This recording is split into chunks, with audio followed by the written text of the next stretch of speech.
Hello and welcome to Under a Rock with Brielle and Guerlain. Today we are discussing the final two episodes of Avatar: The Last Airbender Book 1, Yep. Siege of the North Part 1 and Part 2. We got here. We're at the end. Finally here, man. I mean, not the true end, Right. but we are at the end. And what a powerful bunch of episodes. Yes. I mean, a lot of stuff happens. So we open up this one with Katara just being a badass. Oh yeah. Man, just being a badass student, crushing every single student that Master Paku had. Mm-hmm. Complimenting her on how much she's advanced, more than anyone that he has ever trained. And then we see Aang just playing with Momo and making snowmans. Which is adorable. I mean, that's a cool kind of idea. I mean, and we see later on, like, that's an actual thing that you can do as a bender. You can, like, surround yourself with the material to both protect yourself and everything. So Right. he's got the right idea, but he's kind of just playing around. Execution is just not there yet. It's honestly so cool to see how powerful Katara is, because at the very beginning of this season of the show, she's so weak in her bending. She just doesn't like have the ability or the skill or the knowledge to do anything really. Right. And everything that she does tends to be a mistake. Like she accidentally freezes Sokka to the boat and everything. So to see her only a few months later really just excelling so much at waterbending, because she finally has not only the surroundings to aid her, but a real teacher to show her the way, is just wow. You know, what a gold star for like education as like a concept, you know, like that, like when a student has a good teacher, the things that they can accomplish, like that's what that is saying. Man, we love to see the growth. We do. love to see it. We do. And then we see Sokka and Yue Yeah. going on a nice friendly walk. You Yeah. know, just being friends. Yeah. Nothing to it. It's like, on one hand, like, I really do feel for Yue, because it's obvious that she has been raised since she was little to understand that she will eventually marry someone and she might not really love them. Like, that is something that as a princess, she's kind of always been aware of. And so she's engaged to this guy and she might not really like him, but it's her duty. And, you know, she'll find happiness wherever it comes. And then she meets Sokka and she's like, oh, but this is what I could have.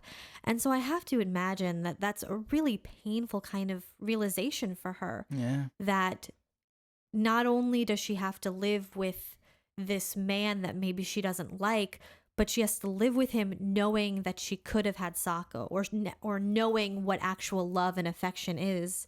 That's tough, you know? And so I don't blame her for her back and forth, but at the same time, I'm like, Yue, make up your fucking mind. Like, Yeah. stop yanking Sokka all across the Northern Water Tribe. Like, pick a side.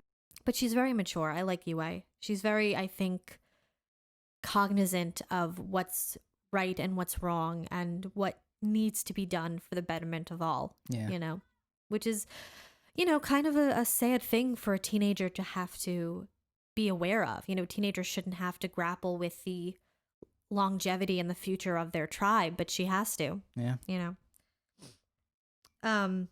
But Sokka and Yue are adorable. I think they're such a sweet little couple, and it's very obvious that they make each other very happy and that they like each other, and it's cute. So cute. It's very cute.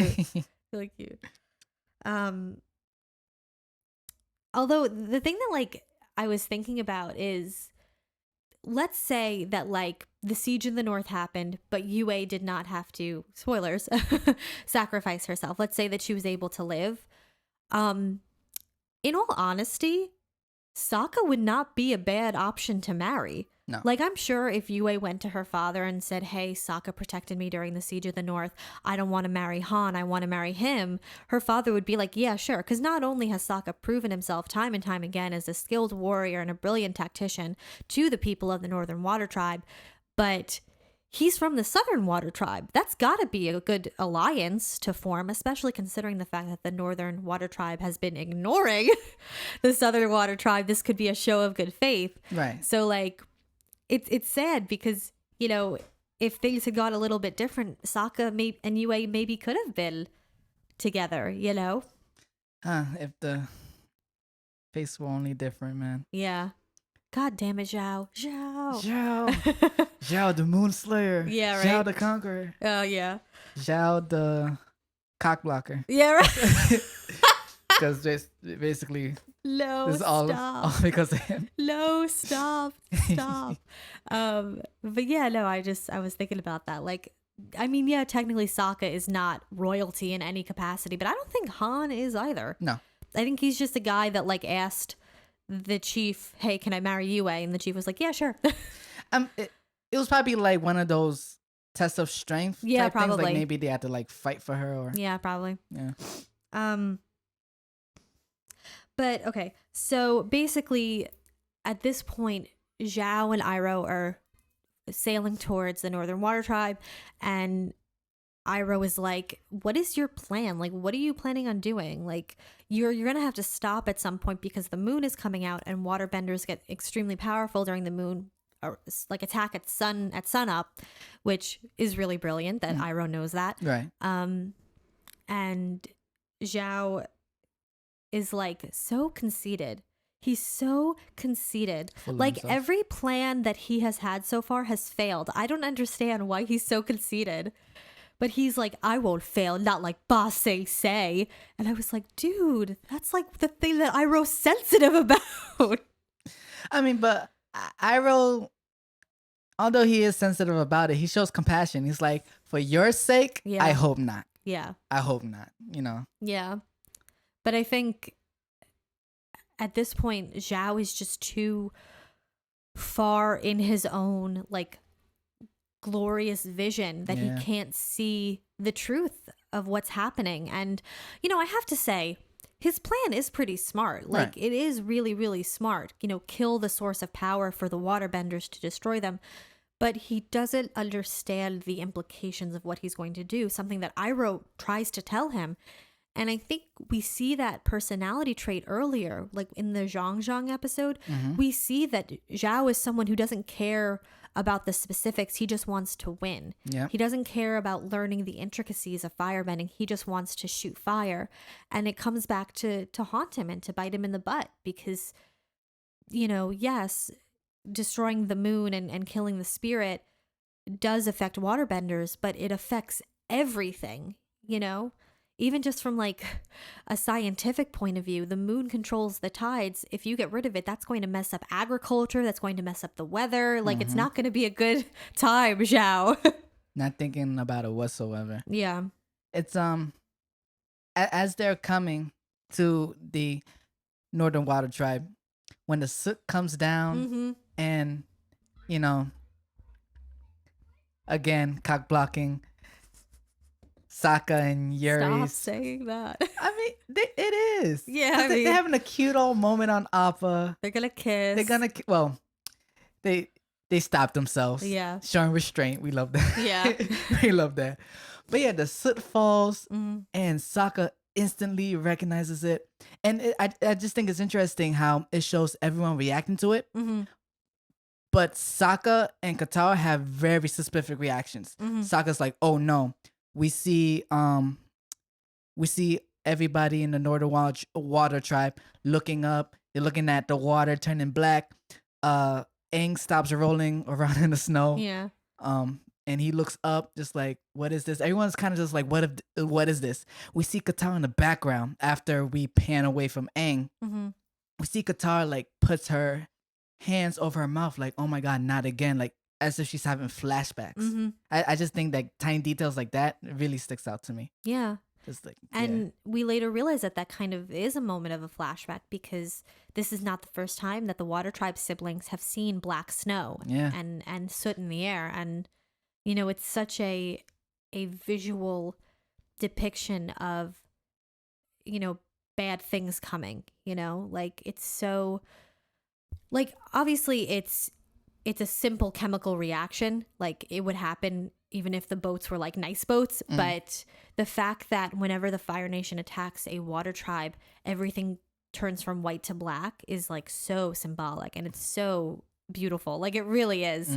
And you're absolutely right. Like seeing their reactions, I think it tells us like, oh, stuff is about to go down. And so Aang decides that he's going to try and fight. He's not going to let what happened to his people happen to the people of the Northern Water Tribe. So he goes out and he's flying around and he's like destroying all the catapults, which is really, really cool. Like the way that he does it, it's so clever. He makes them like hit each other and pull at each other so they destroy themselves.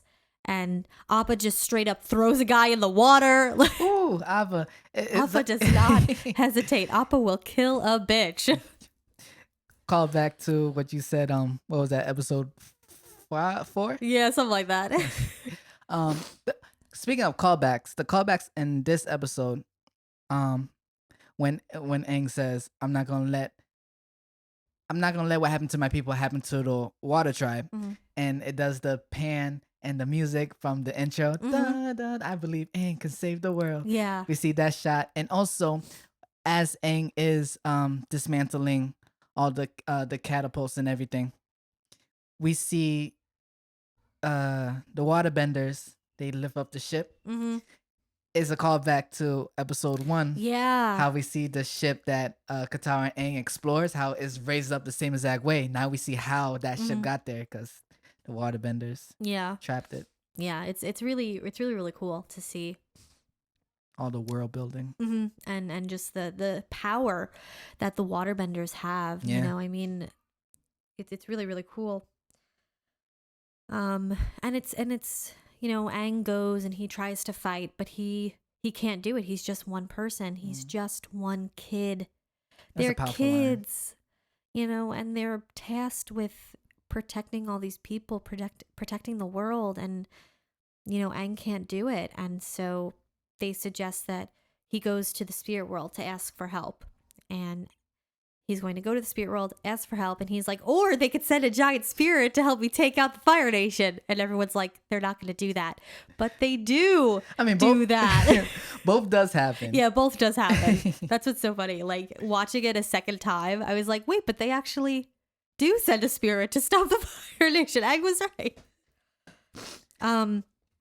Meanwhile, while all of this is happening, Zuko decides that he's going to go off and try to capture the Avatar while Zhao is busy.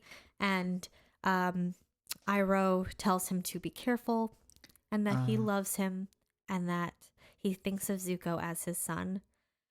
And when I tell you, like, oh, that got me in the heart the first time I watched it, like, Iroh's like one of the best dads in this show. Like, he loves Zuko. Hands down. It's at this moment that you really see that Zuko loves him too.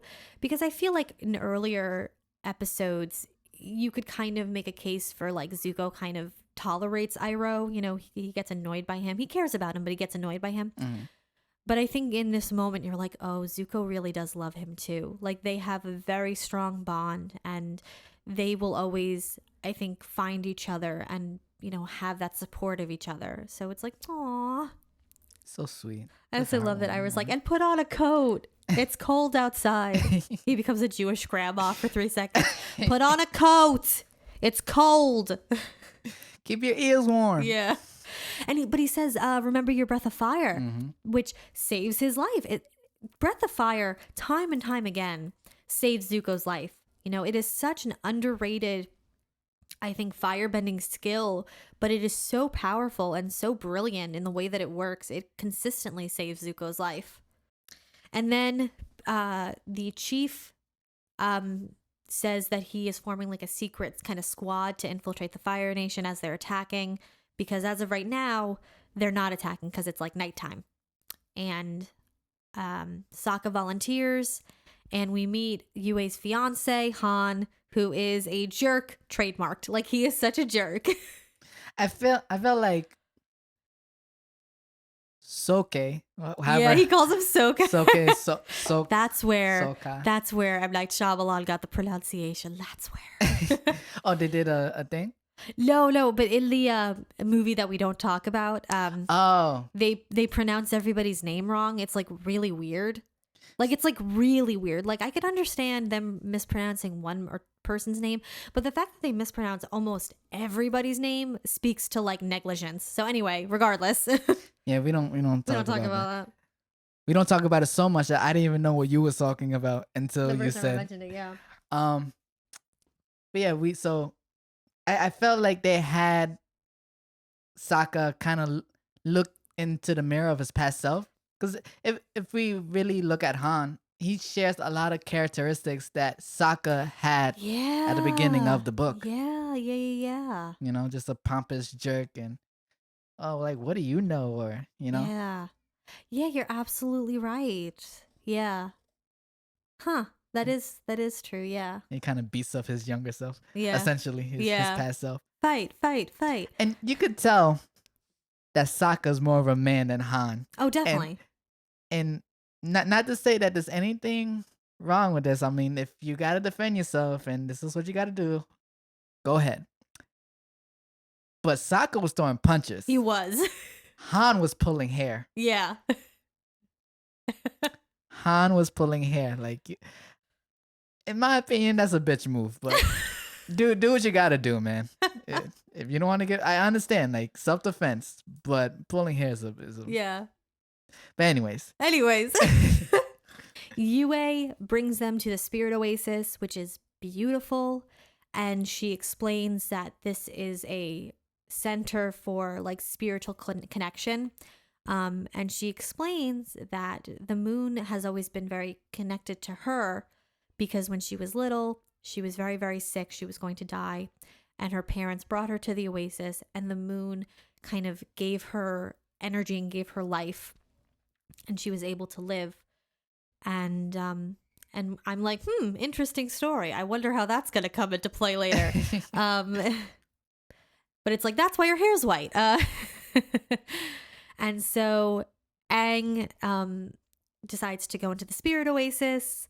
And just something that I think is very, very funny is Katara and Yue are like, how's he going to get into the Spirit Oasis? Oh, it's really cool. He's going to do this, that, and the other thing. Oh, wow, I can't wait to see it. And Aang's like, would you guys shut up? Like some peace and quiet. Like, help me out here. He's a little nicer, but he's like, would you guys like please like shut up?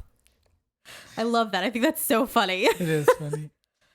Because that's what I mean. Like the thing that I love about Avatar is like even during like more serious moments, there are still like these little asides of like people just being people. Yeah. And, you know, laughing and joking and making fun of each other and things like that. And so Aang goes into the spirit world. And meanwhile, Zuko is trying to get into the Northern Water Tribe. And he basically like swims in this like underground like river thing. Mm-hmm.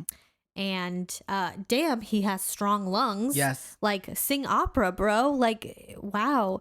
And you can see him using his breath of fire to like light the way and make that hole in the tunnel so he can get out. You also see otter turtles, which are very cute. They are. Yeah.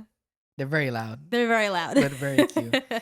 Zuko is very smart. He is, yeah. Because the fact that he noticed that the otter turtles are going down, he's like, they have to be coming up for air somewhere. Mm-hmm. He's very brave for diving. Oh my God. I forgot. Because he didn't know where it let out. Yeah. Like he could have, drowned, or he could have, popped his head up right in the middle of like a group of waterbenders, like he doesn't know. He is very brave. Yeah. Yeah. Very brave. He's very, very smart and very, very brave. And he's also very, very reckless. Like, yeah. I love that, like, this is Zuko's plan. Like, this is Zuko's plan. He did not think this through. No, he's like, I'm going to break into the Northern Water Tribe. I'm going to steal the Avatar. And then I'm just going to take him somewhere. I don't know where. There's really nowhere for me to go. And it's a blizzard. I'm just going to take him. That's my plan. Like, I love that is always Zuko's plan. It's always part A, break into the place. Part B, capture the Avatar. Part C, whatever happens. Whatever happens. I love that that's his plan. And it's always Aang that bails him out. Yeah, kind of. I know. I think that's really funny. Um, but yeah, he gets into the spirit oasis. And I think, again, he says something that I don't ship it, but I understand why the Zutara ship it, because he goes, well, aren't you a big girl now? And I was like, ooh, Zuko, okay. Oh my God. So I didn't even read into that line like Yeah. that. I see why. Yeah. Like I said, I don't ship it, but I get it. And Katara is just not having any of it. She is immediately like on the warpath, and she's so powerful. Especially because at that point the moon is out, so she is even more powerful than normal. And she is just throwing water after water after water at him, freezing him in the ice and everything. Like, she's not messing around. No, not at all. Yeah. I always wondered, how did Zuko find his way there? Because it kind of seemed like that place was secret. So how did, I don't know. I don't know. They never really tell you. I assume he kind of just like searched around and then he saw the open door, maybe. Or he heard them talking. Yeah, I don't know. Yeah, so basically, Zuko is able to take Aang away from the spirit oasis, and they go off into the blizzard. And yeah, and that's kind of how that first part ends. Like, the Fire Nation has successfully broken into the Northern Water Tribe, but right now there's a little bit of there's the quiet, and Sokka, Yue, and Katara are off to find Aang. And then we go into the second part of the episode. Before we do, I just love how Zuko just recognizes that Katara has found a master. There's that line, when she encases him in like that bowl of ice, and then the smirk that she gives as a slow motion and the water's panning, and she gives a little smirk. He's just like, "You little peasant. You found a master, didn't you?" Yeah. Like, I don't, it's just that. I'm just like, ugh. And as a kid, I remember watching these two episodes just in awe. Like, I don't remember what I was thinking. I don't necessarily remember my thoughts fully. Like, I have bits and pieces, but just the feeling of being in awe, I vividly remember. My eyes were just glued to the TV. Like, whoa, like this is amazing what's happening right now. Yeah. Like, it's just some great stuff. Yeah. It is. It's really, really cool because, you know, everything's kind of coming to a head. Everything's getting serious now. Very serious. Yeah. Very serious. Okay, so then part two. In the spirit world. Yeah, basically. Again. Something that I just want to like start off with is when Katara, Sokka, and Yue go off on Appa to find Aang. I love that Momo stays in the oasis, and you can see how Momo is connected to Aang, just like Appa is. And I think that's so sweet because, you know, time and time again, we see these little moments of the connection between Appa, Momo, and Aang because they are the last of their people, so to speak. So I was like, oh, it's so sweet. Like, Momo like understands what's kind of going on, and he misses Aang, and that's so sweet. It is.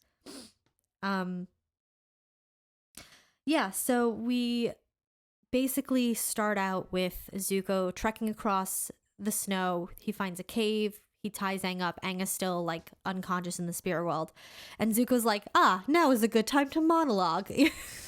I love Zuko so much. He's such a drama queen. He's like, you can't even hear me, but I'm just gonna talk. But it is really kind of interesting what he says. You know, he reveals to us that, you know, he is not some kind of spoiled prince, you know, who is, you know, conceited or self-righteous.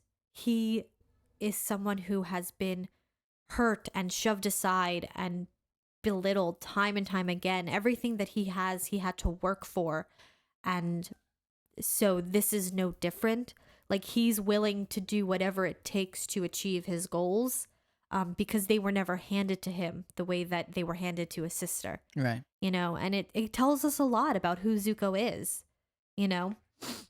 He really embraces the struggle because he believes, and he is right to believe that the struggle has made him the person who he is, like Mhm. very strong and very um resilient. Mhm. As Sokka mentions as they're searching for them, he's like, no, if we know anything about Zuko, is that he is resilient and he is strong. He's gonna survive this blizzard. Yeah. So Yeah. we will find them. Yeah. And that quote, just like my father says that Azula was born lucky and I was lucky to be born. Like Just, that's ooh, that hits you. yeah. That really, really hits you. Because as we later find out, you know, maybe it's not luck at all. And, maybe as we later kind of learn with Azula that maybe she wasn't so lucky when she was born. That Right. maybe Zuko was the lucky one. But that's for a later episode. That's for a later situation. But yeah, it's just we get a lot of insight into Zuko and who he is, which I think is so great. Because again, the show does such a good job of giving us these little tidbits into Zuko's life so that we can empathize with him and so that we don't just see him as an enemy pure and simple. Like we're time and time again shown these like parts of Zuko that are good and compassionate and hardworking. I don't think the showrunners ever wanted us to look at Zuko and say, "Oh, he's the bad guy. He's awful. He's irredeemable." I don't think they ever wanted us to. And these moments are just proof of that. That he just like Aang is a kid, kind of forced into a situation that he never asked for, trying to make the best of it. Right. Exactly. Then we see Aang in the spirit world and Mm-hmm. a very rude monkey spirit. Yeah, Very so rude. weird. Yeah. Go follow that firefly thing. Maybe that could help you. Like, why can't you just help the kid, man? Yeah, right. Are we ever like introduced to that monkey ever again? Nope. No. Never again. Just Nope. a one-off spirit. Just a Just a one-off. rude spirit. I mean, a lot of these spirits are one-off. Yeah, that's what I've noticed. Which is okay, I think. Yeah, that's fine. With one spirit that's technically not a one-off, we found out more information about was the giant wolf spirit that we saw walking behind Cole's lair. Mm-hmm. We find out more about that spirit in the graphic novels. Oh, cool. It's quite interesting. Yeah. But Aang runs off. He chases the firefly. Yeah. The firefly leads him to Roku. Yeah. Finds Roku. And Roku, I just like how casual Roku was. Like, hello, Aang. Like, hi, Roku. Like, I didn't have to like jump through hoops to talk to you this time. Yeah, right. And Aang tells Roku what's going on with the Northern Water Tribe. He needs help. He needs to find the moon and the ocean spirit. Mm-hmm. Tui and La. And Roku says there's only one spirit who's old enough to know where they are because they transitioned to the physical world very near the beginning. Mm-hmm. He introduced Koi. Yeah, Ko the face stealer. Face stealer. Which, like, I don't know. So I'll admit that I don't know much about Asian religions or Asian kind of spirits. So I don't know if or what Ko is based on or what he is meant to like represent. But man, is that a terrifying concept. Yes. That is such a scary concept. Because obviously, like, if your face is stolen, you die. But more or less. well, yeah, you die. Not fully. You kind of just in limbo. Really? Mm-hmm. Oh, I didn't know that. I would just assume that because you need your face to like breathe and eat. So You would think, but yeah, you're pretty much just because we see it with the monkey. yeah, but that monkey was in the spirit world. Mm-hmm. Again, the only reason I know this is because of the graphic novels. Oh no, that's cool. Mm. That's I didn't know that. So There was ooh, how horrifying. very, very horrifying. Yeah. I'll tell you after. Okay. Yeah, so Aang goes to Ko the Face Stealer and he has to remain completely unemotional. He cannot give anything away. Mm-hmm. And Ko is there and he kind of explains like who Tui and La are, and Aang realizes that it's the fish in the spirit oasis because they form a yin yang, which is cool. Like that's always cool. Like the idea of a yin yang, that these two parts exist together, and they are constantly swirling around each other, and there is each of them in each other. Like, it's a really, I love the concept of yin yang. And we also, with Ko, get a little hint for Kurek for the past Avatar, because he says, like, oh, well, I stole the face of someone you love. And he shows that, like, the face. beautiful woman's face. So yeah. chilling. Yeah. First time viewing this, I remember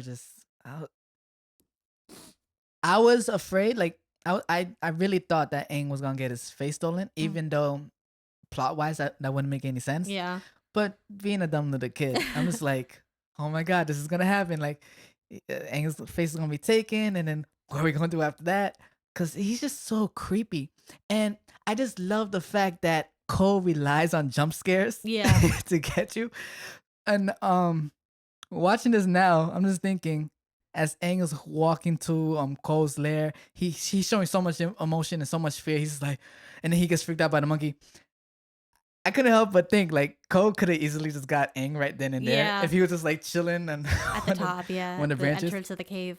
Gotcha. But yeah, Ko he's just so disturbing, and how he could switch from being so calm to you know, it's like, actually, you think you need them, they need you.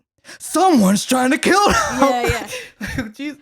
When he switches from the guy's face to the baboon's face, that got me. I was like, oh gosh. Face is taken right then and there. I would have been a goner. I would have screamed. I'm like, sure it would have been the everyone end for me. But also, I think one of the reasons that Ko is so creepy is because he's a giant bug. Like, that's just creepy. I'm sorry. He's a giant bug. And then we see on the flip side that Zhao or Zhou. I know, I think that's so funny.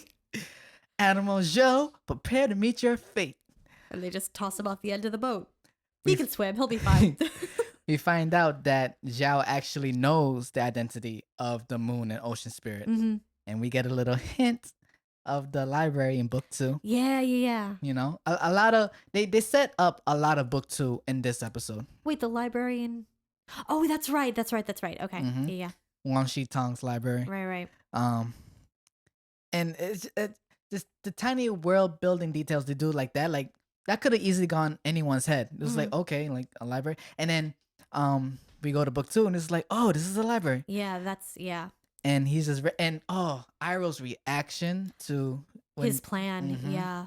It's like, don't do this. Yeah. Like, for the love of God, don't do this. Yeah, because Zhao even says, like, I know that you like had your you had your journey in the spirit world. So you think he'd listen to Iroh, but nope.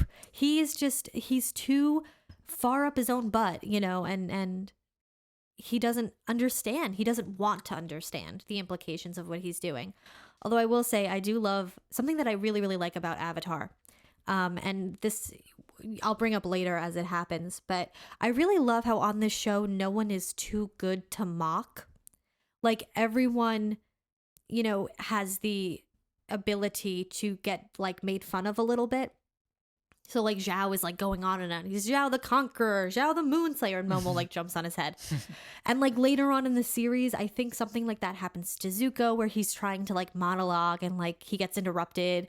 You know, I think that happens to, like, Azula or something. Like, no one is too good to be humbled. And I really, really like that about the show. Yeah. You know, that no one is too all-powerful to, you know, not be human.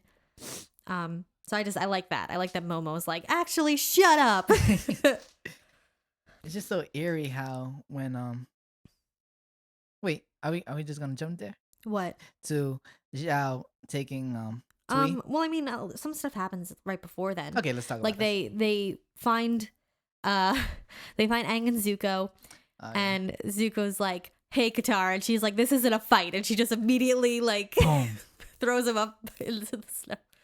And then they actually decide not to leave Zuko in the snow, which is very nice. Well, Aang decided. Yeah. Sokka was just like, leave him. Yeah. He was like, hey, this is some good quality rope. I love that. I don't know why that's so funny to me, but Sokka saying that it's good quality rope is just so funny to me. Like, just looking at it, just feeling it, he was like, yeah, I'm gonna keep this. Yeah, I'm gonna keep this. No, but I love that Aang is like, let's take Zuko with us, because again, it just shows Aang's compassion. It Mm-hmm. shows his understanding. I think it shows his understanding that Zuko is not the true bad guy. Like we see with the episode with the Yu Yan archers, that while Aang probably doesn't really like Zuko or really trust him, I think he understands that Zuko is not some irreprehensible, not irreprehensible, reprehensible bad guy. And so Mm. I think the fact that he is consistently saving Zuko's life and vice versa, Zuko saves Aang's life time and time again. I think it's a mark of their future friendship that Yes. they, since the very beginning, have always tried to help each other, you know? It plants the seeds. Yeah. Yeah, so they go back to the Spirit Oasis and Zhao is there and he takes what? See, Zhao got there, but he got there with a map. Yeah. He didn't just like stumble upon it or just walk to it. Yeah. So that's what kind of like tripped me out about Zuko just. Oh ending yeah, up no, there. I honestly don't know. Who cares? It's just a little. It just irks me. It's That's a all. convention of television. Zuko had to be there, so he was there. Like, you know, they're not going to get into it, I guess. Plot convenience. Yeah, so Zhao captures the moon spirit and everything goes red, which is really, really cool. The lighting in this episode, again, the lighting and the coloring in this episode is so, so good. It's so cool the way that they illustrate the differences in the atmosphere depending on where the moon is and like what's happening. So he captures the moon spirit and Iroh is like, don't do this. It's a bad idea. Like, please don't. You don't understand the implications. And Zhao's like, fine. And he lets the moon spirit go back into the water. Real quick, Mako's performance. Oh, so good. Whatever you do to that spirit, I'll put right back on you tenfold. Let her go. Oh my god! Like I feel his anger, and I'm Yeah. just staring at, like, yeah, you know. I fucking love Mako. I wish he was still. Rest in peace, man. Yeah. Rest in It's a peace. really wonderful performance. It's amazing. Yeah, so Zhao lets the moon spirit go. Psych! He kills it, which is even worse than just capturing it in a bag. And instead of the sky going red, everything goes gray, which is really, really cool. Mm-hmm. And Iroh goes berserk. He literally, it's so interesting because this is like the first time that we see Iroh actively attack someone. Like every other time that he's like fought anyone, it's been very much on the defensive. You know, he was being attacked or he had to help Zuko. So for us to see the kind of full power of Iroh unleashed, it's impressive and it's a little scary. Not like, ooh, scary, but like, ooh, man, he is not messing around. Zhao made a very powerful enemy when he did that. First viewing it, when you see him, he like looks all scared and he runs off. At first, I thought that was him regretting his decision of everything as a kid. Watching it now I know that he is watching Iroh being the bamf that he is. Yeah. And it's just like, oh, this is the dragon of the The West, of the yeah. West. I'm out. Yeah, I'm gonna leave now. I'm gonna head out. Yeah. Yeah, but it's just really cool to see, you know, Iroh's power and again that he's like actively doing something as opposed to passively doing something. Because I think for Iroh, this attack on the spirits is very personal to him. You know, for reasons that we don't really know, but we know that he is very connected to the spirits. So, you know, it's really cool to see him just like shoot fire like that and get so angry. Yeah. And then the moon spirit is dead and it looks like all hope is lost. And the water spirit basically joins with Aang to kind of seek retribution and revenge. And he turns into this like giant fish spirit and he just goes crazy and attacks all of the firebenders. He doesn't attack the water tribes because they bow to him and they show the spirit deference, but he's just like bam, bam, like he is not messing around. Not messing around. And the thing is, while it is really cool to watch, the music is very informative in this moment because it's very much like powerful but not good. Like Aang like fusing with the water spirit is necessary, but it's not a good thing, because you see the true devastation that the Avatar can bring. You see the absolute kind of power that the Avatar can have when he combines with the spirit world. And it's bad. It's, you know, it's not good that he, you know, kind of loses control. And because I don't think that Aang is in control of that water spirit. I don't think that he is. No, that's Allah. That's all Allah. And yeah. I, you know, and so it's really crazy to see how powerful and how destructive that can be. And later on in like book 2, when that general guy tries to make Aang reach the Avatar state, all of us are like, no, that's a bad idea, because we've seen what happens when he enters into the Avatar state and he has all of his power and his, you know, might. And to speak more on the fact that it was mainly La like really doing the work, because we know that Aang doesn't have full control of the Avatar state, like, No, he at doesn't. all. Not yet. No. Like whenever it happens, it's just it's by chance. It's by emotion and chance. Yeah. I just think it's kind of cool that the fact that La wouldn't have been able to do that without Aang, and Aang wouldn't have been able to do that without La, because now that the ocean spirit is in the physical world, it gave up its spiritual form for this physical form. There's only but so much it can do. Yeah. But with the Avatar being the bridge of both the mortal world and the spirit world, Right. they were able to do that. I thought that tiny No, detail. you're absolutely. That's so cool. Yeah, I didn't even think about that. That La needed Aang to be able to form that spirit. Yeah, because they are mortal. That's really cool. I didn't even think about that. Yeah. Well, Aang is the bridge. I Yeah. mean, that proves it. So yeah, Aang is basically like going ham on the Fire Nation. He's destroying all their ships, which, just to like break off for a second, the difference between the technology of the Fire Nation versus like the other nations is so staggering. Like, you know, the Water Tribe is using what, snow and water and ice. That's their weapon. You know, they have like bone spears, and you know, Sokka has his boomerang and things, but everything's made of like bone, right? Whereas the Fire Nation has like steel and metal and steam power, and they have these huge ships. Like, it really is kind of ridiculous, the difference in like technology that the Fire Nation has compared to everyone else. Because they, I guess, discovered steam power, you know, Right. because they had that ability, because they were like, oh, if we heat water, we can do this. You know, maybe the water tribes could have done that too if they didn't live up in the freaking North Pole. Maybe if they lived on the coast, like I suggested, they would have discovered steam power too. Just saying.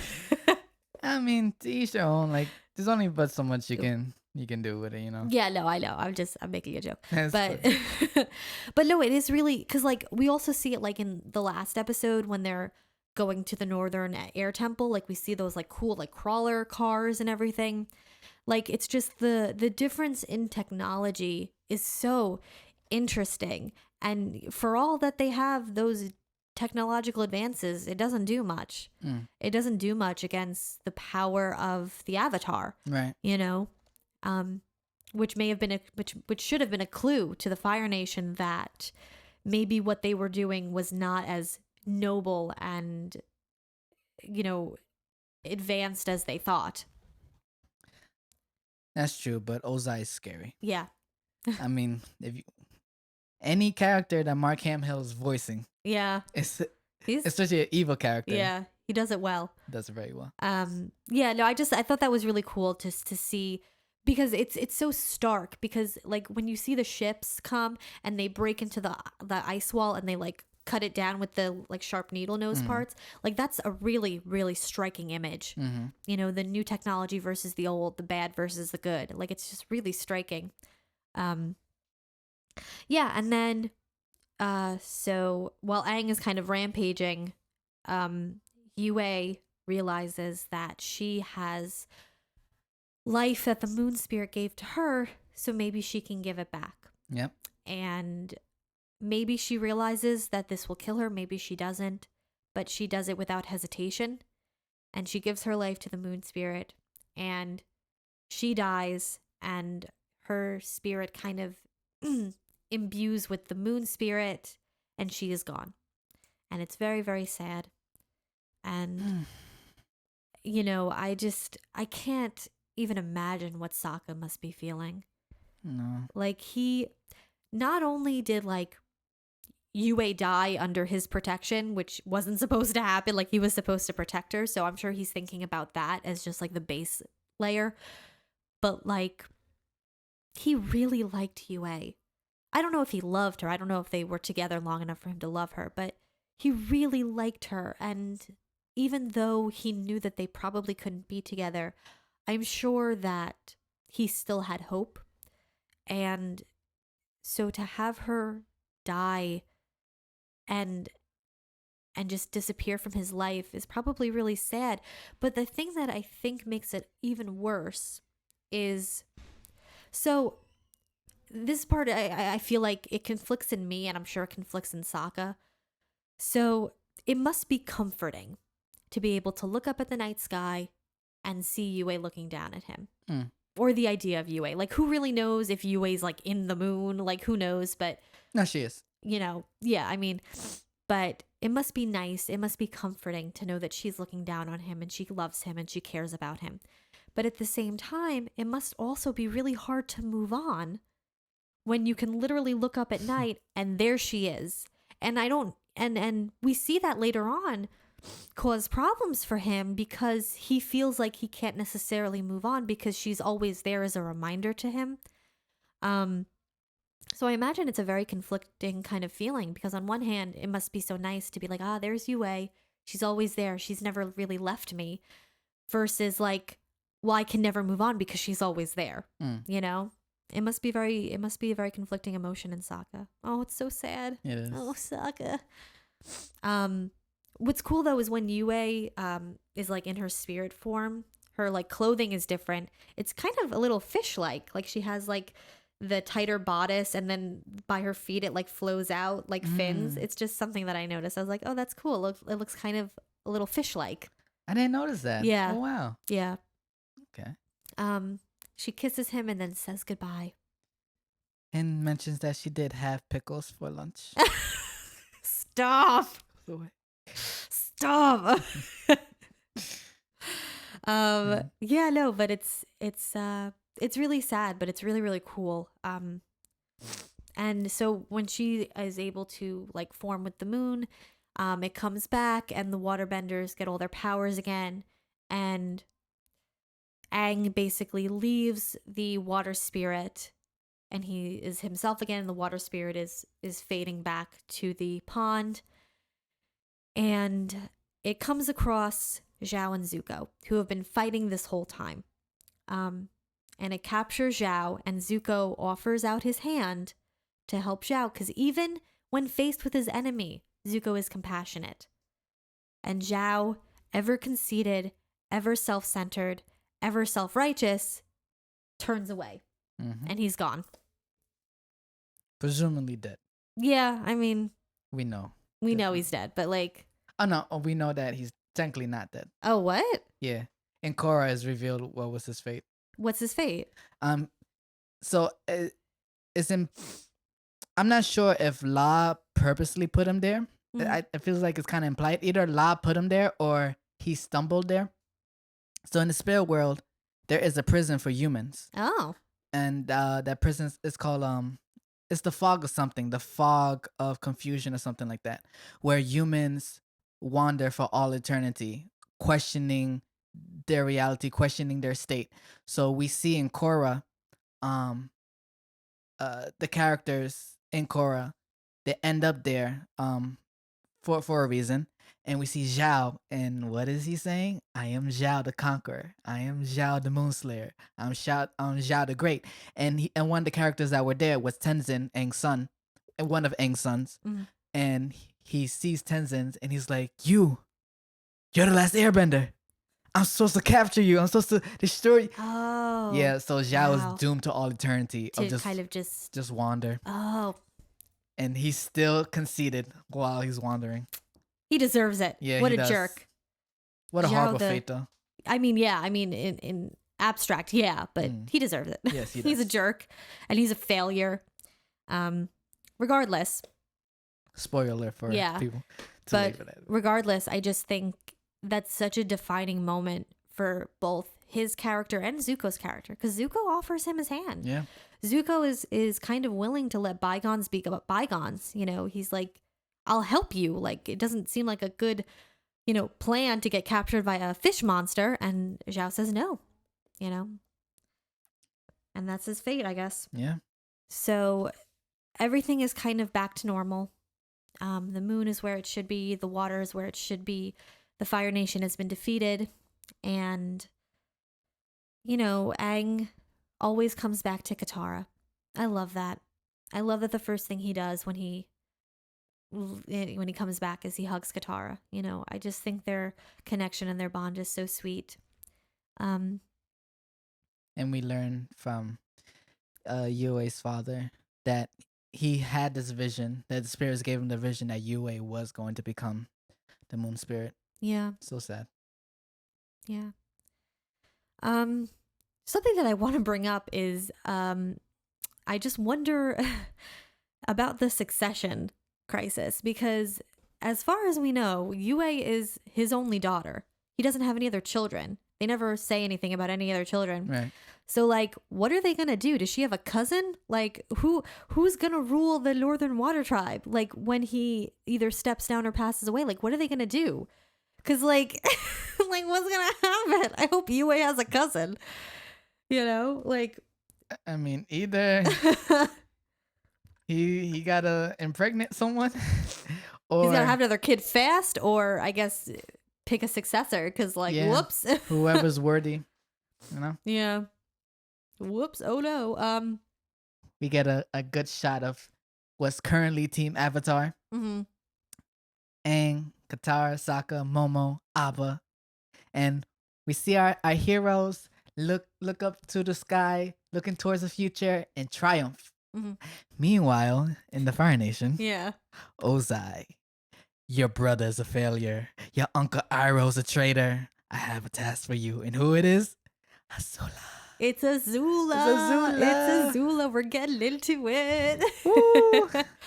We're getting into it. the Oh, I evil love it. I'm queen. so excited for Zula. Yeah, and that's kind of it. Something that I want to bring up. So I did not come up with this. I saw this.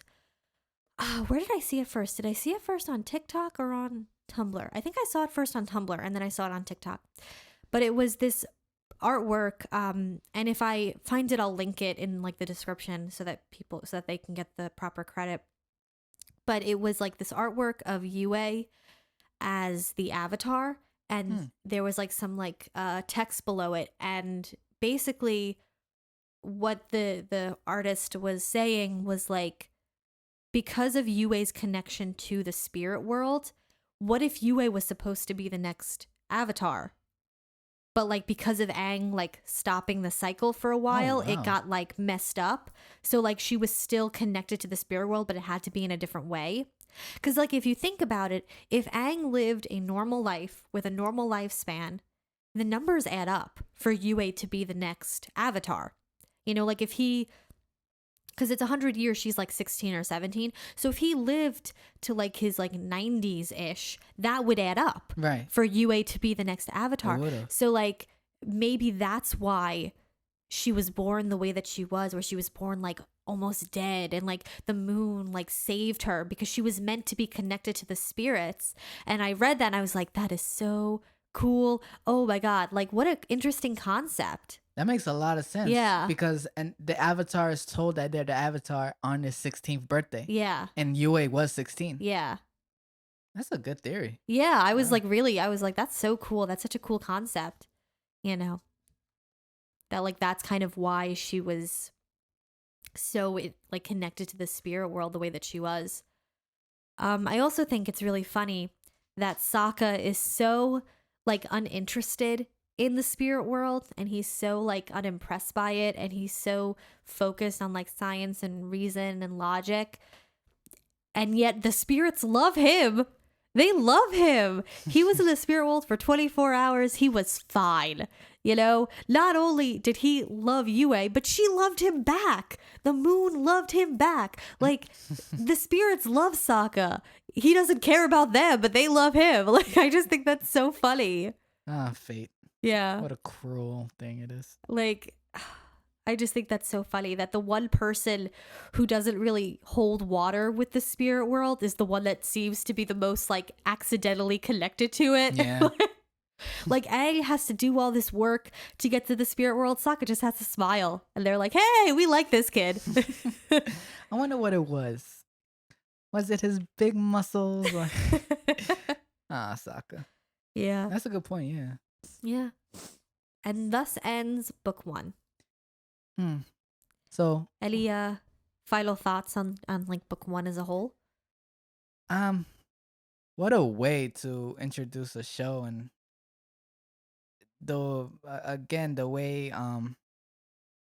they were able to build the world. Like, you could tell like all this was planned out from the jump. And they knew where they were going. And kudos to Nickelodeon on this one because they fumbled Korra. But kudos on them for allowing Brian and Michael, right? Yeah. For allowing Brian and Michael to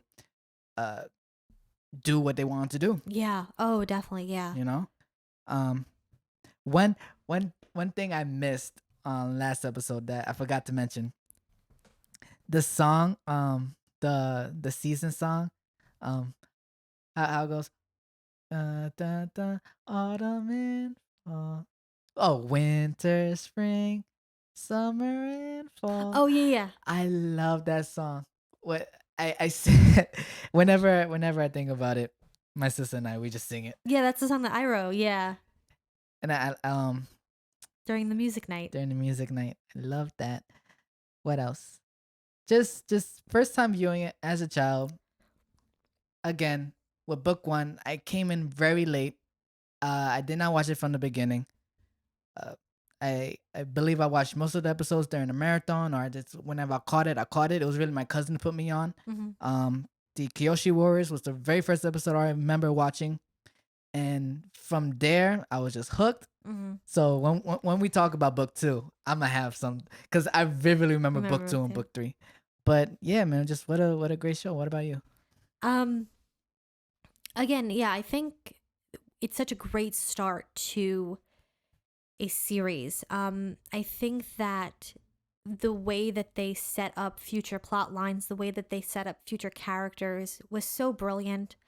I think that the arcs that they had in the first season were expertly done. The ones that started and ended in book 1, well done. The ones that are going to carry over, well done. It had its little rough moments here or there, as with any show in their first season. There are going to be rough moments as they're figuring stuff out.